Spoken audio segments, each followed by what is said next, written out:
now I have the very distinct pleasure of introducing the inspiration and action that made this happen, and it's Dr. Andrew Kolodny. Dr. Kolodny is on our steering committee. He's the one who called me about 2.5 years ago, no, a year and a half ago, and asked me if I would be interested in taking on setting up a rally, and he's the one who's guided us through all of the decision making for the rally and for the coalition. And he's chief medical officer at Phoenix House, and he was just retired as president of Physicians for Responsible Opioid Prescribing, PROP. The new president, Jane Ballantyne, is right here with us today. So it is great pleasure that I introduce my dear friend, Dr. Andrew Kolodny.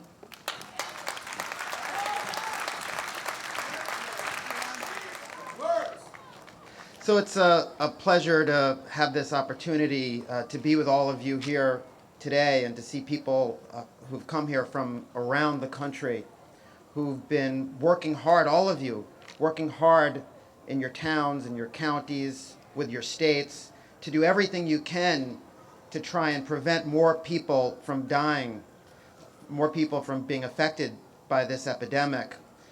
The reason, though, that we're all here today is because we're doing everything we can on a local level, but we need the federal government to be doing its part. That's right. That's right.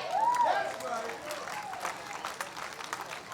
The Centers for Disease Control, the CDC, isn't just calling this an epidemic. The CDC is calling this the worst drug addiction epidemic in United States history.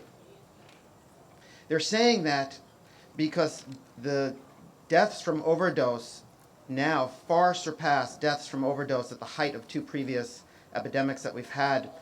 Between 1999 and 2011, there have been 175,000 opioid overdoses in the United States.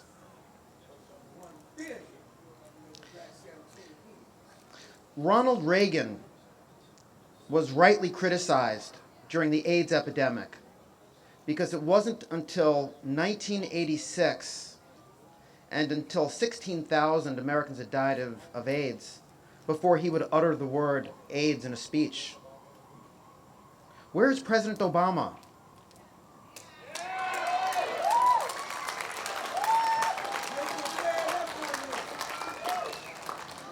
We've had 175,000 deaths and not one word from the president about this crisis.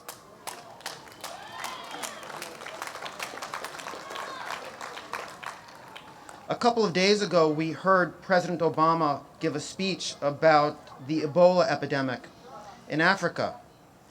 And the president spoke to the United Nations and said that the U.S. and other countries have to do everything they can about the Ebola epidemic, and of course we do. And he said that the United States is going to launch an effort that's estimated it's going to cost about $175 million, and I think that's money very well spent. But when you think about the Ebola epidemic, that outbreak began December 2013, about 10 months ago, and 3,000 West Africans have died from that epidemic. It could get much worse, but so far 3,000 have died. In the United States, during that same time frame, since December of 2013, we've had 30,000 Americans die from drug overdoses. I wouldn't mind if the president didn't mention this epidemic, if he didn't speak out publicly about it, if his administration was doing the right thing about it, if he was seeing that his agencies were working together in a coordinated fashion, if the right resources were being put into this problem, then it would be okay, I suppose, that he wasn't speaking about it.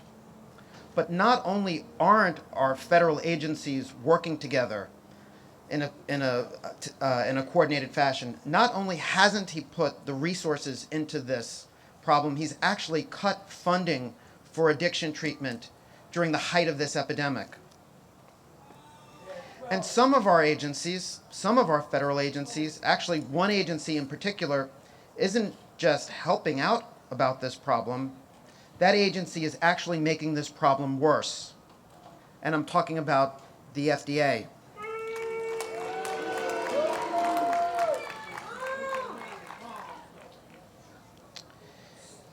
As this epidemic has gotten worse over the past 18 years, each year we've set a new record for overdose deaths in this country. And the CDC has been perfectly clear about what's causing this epidemic. They're saying it's too much prescribing of painkillers.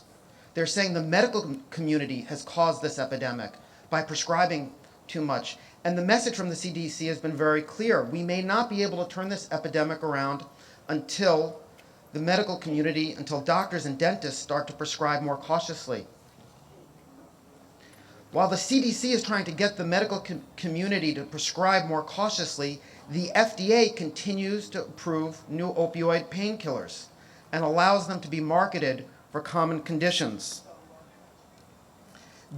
As this epidemic has worsened, they've actually opened the spigot to allow a steady stream of new opioids to be approved, including Opana, Zohydro, and Targanique.